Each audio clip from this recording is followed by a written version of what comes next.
ما تنساش تشترك في القناة وادخل شوف الملخصات اللي فاتتك هتعجبك، وما تنساش تقول لي رأيك في الفيلم. ويبدأ فيلمنا في قرية في القطب الشمالي عدد سكانها 152 واحد. القرية دي بيجي عليها كل سنة شهر كامل الشمس ما بتطلعش فيه، ليل على طول. معظم أهل القرية بيمشوا منها وبيروحوا يقضوا الشهر في مكان تاني. بيظهر معانا مجموعة من الكلاب وفي واحد بيقتلهم بسكينة، ده بيكون إيبن شرطة القرية وزميله بيلي. بيجي لهم بلاغ إن في حد قتل كل الكلاب بتاعة جون ريس، فبيروحوا على هناك. دي بتكون ستيلا مرات ايبن بتعمل حادثة وهي رايحة تلحق تركب آخر طيارة ماشية من المكان، فالعربية بتتعطل فبتفكر تتصل بإيبن، بس هما منفصلين وبقالها مدة مش بيتكلموا. في الآخر بتتصل بيه عشان يجي يوصلها للمطار بسرعة قبل ما الطيارة تفوتها. ايبن ما كانش يعرف إنها هنا في القرية فبيتضايق منها عشان ما قالتش ليه إنها هنا، فبيبعت زميله بيلي عشان يوصلها. وبيروح لجون عشان يشوف موضوع الكلاب اللي اتقتلت. جون قال له في حاجة غريبة بتحصل، ده قتل كل الكلاب اللي في القرية. ايبن بيقول له ما تقلقش هعرف مين اللي عمل كده، دي أول حادثة هتحصل هنا من مدة كبيرة. بيلي بيروح لستيلا عشان يوصلها للمطار، بس بتوصل متأخر والطيارة طلعت، وكده هتضطر تقعد لمدة شهر كامل هنا. فبيلي بيقول لها تعالي نامي عندي في البيت أنا ومراتي، وكمان عشان تقولي لينا ايه المشكلة اللي بينك وبين ايبن. دي بتكون هيلين وده جاك اخو ايبن شغالين في مركز الشرطة. هيلين بتقول له ان في مشكلة حصلت مع كارتر وويلسون، فبيقول لها تمام انا رايح اشوف المشكلة. بيوصل للمكان فبيقابل كارتر وويلسون، فبيقول له ايه المشكلة، فقال له انا لقيت الطيارة بتاعت ويلسون متكسرة ومحطوطة في الزبالة، فاتصلت بويلسون واتصلت بيك عشان تشوف مين اللي عمل كده، وبكده تكون القرية معزولة عن العالم ومفيش اي وسيلة ممكن حد يستخدمها ويخرج من هنا. ده بيكون جاس المسؤول عن محطة الكهرباء اللي في القرية، وهو قاعد بيسمع صوت بره المحطة فبيخرج يشوف فيه ايه. ففي مجموعة من مصاصين الدماء بتهجم عليه وبتقتله. الشخص ده قاعد في المطعم عامل مشاكل ومحدش عارف هو مين، فابن بيروح له عشان يعرف اسمه فما بيرضاش يقول له، فبيقول له تعالى نخرج بره نتكلم شوية، فبيقول له لا مش خارج، وبيتصرف معاه بعدوانية. فستيلا بتثبته بالسلاح عشان يهدى وما يقاومش، فابن بيمسكه وبيحط الكلبشات في ايده وبيروحوا على مركز الشرطة، وما بيكونش عارف يقول ايه لستيلا. التلاتة دول واقفين مع بعض وفجأة واحد منهم بيتخطف من قدامهم ومش عارفين ايه اللي حصل. بعدها بدقيقة بينزل ميت، فالبنت دي اول ما شافته بتجري من المكان، والراجل التاني فضل واقف مش مستوعب اللي حصل، وفي وراه مصاصين دماء مش واخد باله منهم. نروح لإيبن وهو في مركز الشرطة بيتكلم معاه عشان يعرف اسمه وازاي وصل للمنطقة هنا ومفيش اي وسيلة نقل متاحة، فبيضحك وما بيردش عليه. هيلين بتقول لهم الكمبيوتر اتعطل، فايبن بيحاول يتصل بحد لقى الخط مقطوع ومفيش حرارة، فالشخص ده خلينا نسميه ستيف عارف اللي بيحصل، فقال لهم استخبوا بسرعة هم هنا وهيقتلوا كل اللي في القرية، وانا كمان هموت معاكم مش هيسيبوني زي المرة اللي فاتت. فايبن بيقول له انت بتتكلم عن مين؟ فالكهرباء بتقطع عن القرية كلها فالكل بيكون خايف. ايبن بيقول لهم خلوا بالكم منه، انا هروح لجاس محطة الكهرباء اشوف الكهرباء فصلت ليه. فبيروح المحطة وبينادي عليه، فبيلاقي دم على الارض ورقبة جاس متعلقة على خشبة، فبيمشي من المكان بسرعة، فبيلاقي مجموعة من اهل القرية بره، فبيقول لهم اي حد عنده مولد يروح بيته ويقفل عليه، واللي ما عندهوش يروح المطعم. جون بيقول له احنا سمعنا صوت ضرب نار في ايه؟ فقال له مش عارف روحوا ولما اعرف هبلغكم. جون بيروح بيته، ففي مصاص دماء بيدخل البيت وبياخد مراته، فجون بيجري عشان يلحقها بس ما بيعرفش وبيتصاب من مصاص الدماء. ستيف عمال يستفز فيهم فجاك بيروح عنده فبيمسكه، بس ايبن بيوصل وبيضربه بالنار في دراعه، وبيدخل له وبيقول له مين اللي معاك؟ مين اللي قتل جاس؟ فقال له انا ما بتكلمش مع واحد ميت كلكم هتموتوا. ايبن بيقول لهم انا هروح لبيلي ندور على اللي عمل كده، هم اكيد مستخبيين في مكان هنا. فستيلا بتقول له انا هاجي معاك، فبيقول لها ماشي سوق العربيه وانا جنبك بالسلاح، وبيقول لجاك وهيلين لو في حاجه حصلت كلمونا على اللاسلكي. وهما ماشيين ايبن بيقول لها وقف العربيه انا شفت حاجه، فستيلا جابت منظار عشان تشوف كويس فخافت وقالت له اركب بسرعه. وهما ماشيين في مصاص دماء نط على العربيه، فايبن ضرب عليه نار لحد ما وقع وكملوا طريقهم. وهم في القريه سمعوا صوت ضرب نار وصوت هيلين في اللاسلكي، فبيروحوا على مركز الشرطه لقوا الدم في كل مكان ومفيش الا ستيف بس، فبيقول لهم وهو خايف مرضوش يقتلوني تاني. فايبن بيقول له اخويا فين؟ فما بيردش عليه. بيظهر مصاصين الدماء وده بيكون القائد بتاعهم، بيقول لهم اللي تقتلوه يقطعوا رقبته محدش يحولهم. مجموعه من اهل القريه راحوا المطعم عشان يستخبوا فيه ومحدش عارف مين دول وازاي الرصاص ما بيأثرش فيهم، وبيظهر جاك معاهم لسه عايش ما ماتش. المهم الوضع خرج عن السيطره ومصاصين الدماء هجموا على القريه كلها.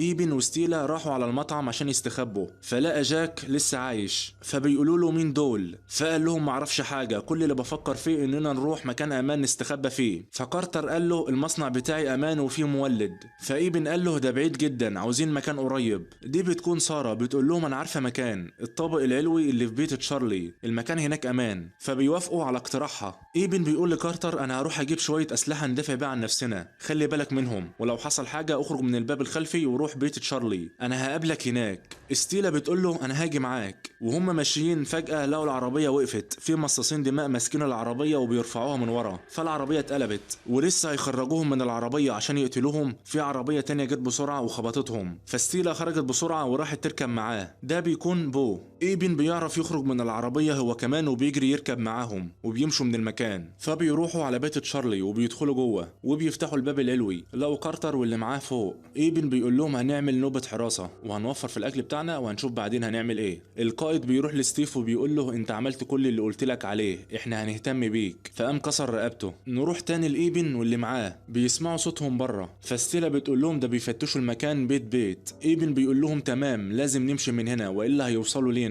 هنروح الاول السوبر ماركت نجيب شويه اكل ونروح على المصنع بتاع كارتر، لو وصلنا هناك نقدر نعيش لمده شهر، بس هنستنى الوقت المناسب اللي هنخرج فيه. بعد 7 ايام وهم لسه في مكانهم، بتظهر واحده ماشيه بره بتنادي على حد يساعدها. كارتر بيقول لايبن انا هروح اجيبها قبل ما يقتلوها. فقال له لا استنى، بص على سطح البيت ده كمين. الست دي بتقول للقائد انا عملت كل اللي انت عاوزه، مفيش حد لسه عايش، من فضلك سيبنا امشي. فبيفضلوا يعذبوا فيها شويه وفي الاخر قتلوها. ايبن خرج بره عشان يشوف طريقه يهربوا بيها، فبيسمع حد بينادي عليه. فبيطلع جون مستخبي تحت البيت، فبيروح ليه وبيقول له مراتك فين؟ فقال له خدوها ومعرفتش انقذها. فقال له تعالى معايا في مكان امان قريب من هنا. فلسه بيسنده لقى عينه اسودت وبقى زيهم وبيهجم عليه، بس ايبن مسك الفاس وقطع رقبته. فبيرجع ليهم تاني وبيقول لهم على اللي حصل وان جون بقى واحد منهم وهجم عليه. القائد راح عند جون وعرف ان في حد لسه عايش، ده بيكون ايزك عنده زهايمر، خلاهم نايمين ففتح الباب ونزل تحت. فستيلا نزلت تلحقه وابنه ويلسون راح عشان يلحقه. فابوه بيقول له صحي والدتك وتعالى هنمشي دلوقتي. فابنه بيهديه وبيقول له تعالى نطلع فوق. فقال لهم هدخل الحمام الاول. فبيسمعوا صوت الشباك بيتفتح، ففتحوا الباب عليه لقوه خرج بره. ستيلا بتقول له ما ينفعش تخرج وراه خلاص. فقال لها ده ابويا، فزقها فاتخبطت في دماغها اغمى عليها. فبيصحى ايبن وبينزل تحت، فبيقول لستيلا ايه اللي حصل. فبتقول له ويلسون خرج ورا ابوه يدور عليه. فقال لها انت بالك قد ايه فاقده الوعي. فبيسمعوا صوت فبيقوموا يستخبوا. الباب بيكون مفتوح، ففي مصاص دماء دخل جوه البيت يفتشه. فبيسمع صوت ويلسون وهو بينادي على ابوه، فخرج من البيت وراح ناحيه الصوت. ويلسون بره عمال ينادي على ابوه، ففي مصاص دماء مسكه من رجليه وسحبه. وهم قاعدين بيسمعوا صوت حد فوق البيت فبيخافوا. فايبن بيروح يشوف في ايه، فقال لهم ده الجو بيمطر تلج، لازم نتحرك من هنا بسرعه ونستغل العاصفه. فبيخرجوا بره وسط العاصفه وراحوا على السوبر ماركت عشان يجيبوا اكل. ايبن بيقول لهم ما تجيبوش الا المعلبات بس. وهم في السوبر ماركت بيسمعوا صوت، فايبن راح يشوف في ايه، فبيلاقوا طفله بتاكل في واحد فبتهجم عليهم.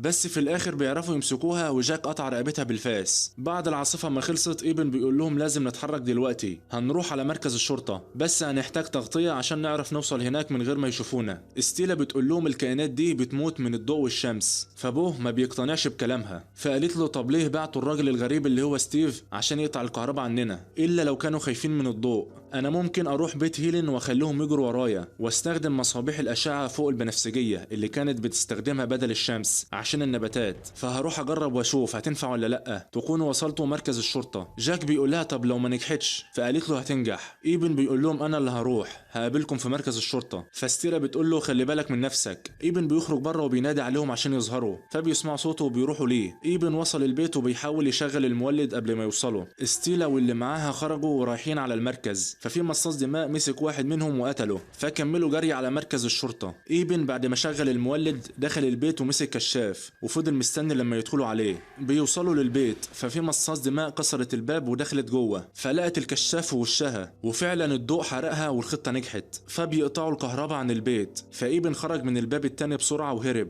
فبيتصل بستيلا وبيقول لها الخطه نجحت، محدش يستنى، كملوا من غيري انا هحصلكم. فابوه قال له تعالى على هنا، فقال لستيلا ده دوري دلوقتي. فخرج بره وهو راكب حفار وفضل يقتل فيهم.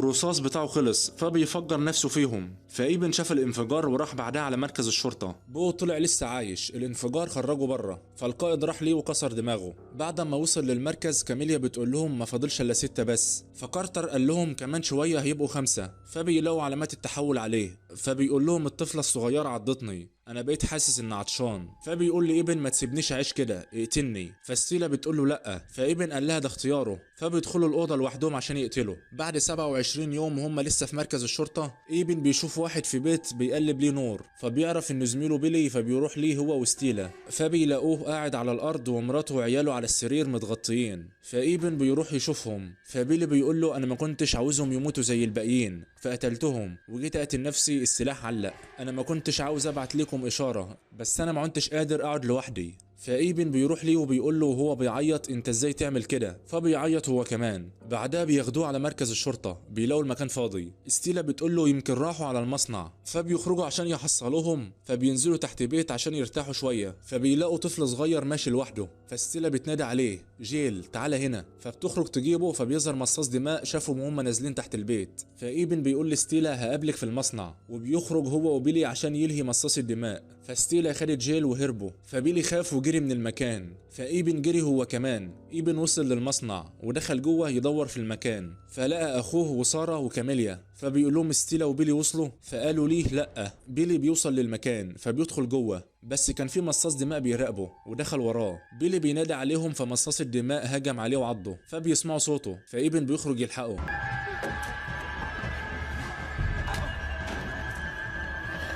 مصاص الدماء لسه هيقتل ايبن، بيلي قام وزقه في المفرمه ومات. بس بيلي ايده بتتقطع وبدا يتحول، فايبن مسك الفاس وقطع رقبته فصلع عن جسمه. ايبن بيكلم ستيلا عشان يعرف مكانها بس ما بتردش عليه. ساره بتقول لهم لازم نحتفل، لسه فاضل يوم واحد والشمس تطلع. فايبن سمع صوت ستيلا فبيقول لها انت فين؟ فقالت له تحت عربيه قدام بيت ماليتسونس ومصاصين الدماء في كل مكان. فبيقول لها انت كويسه؟ فقالت له انا بردانه جدا، احنا بنموت من البرد. فجاك بيقول له انا شايف العربيه. فايبن بيقول لها خليكي مكانك هاجي انقذك، الشمس هتطلع بكره وهنشوف الشروق مع بعض. فبتقول له انا اسفه جدا اني سبتك، ما كانش لازم اسيبك. ساره بتقول له الشوارع مليانه زيت، القائد ولع في الزيت والنار مسكت في البيوت.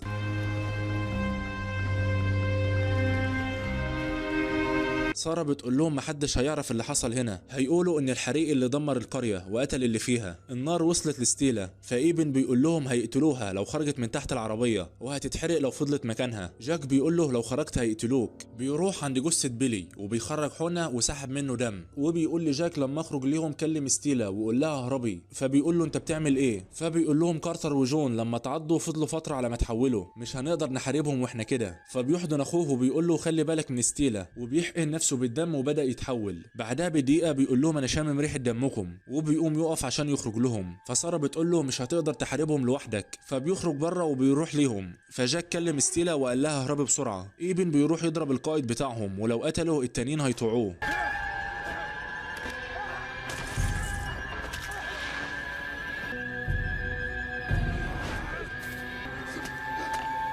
فبيعرف في الاخر انه يقتله، والباقيين خافوا منه وسابوا المكان. ستيلا بتروح ليه وبتقول له انت عملت ايه في نفسك؟ فقال لها اللي كان لازم اعمله، مش عارف اروح وراهم ولا اعمل ايه، الفجر طلع. فستيلا بتعيط وبتقول له الشمس هتطلع وهتموت. فبيروحوا هما الاتنين يقعدوا يتفرجوا على الشمس وهي طالعه.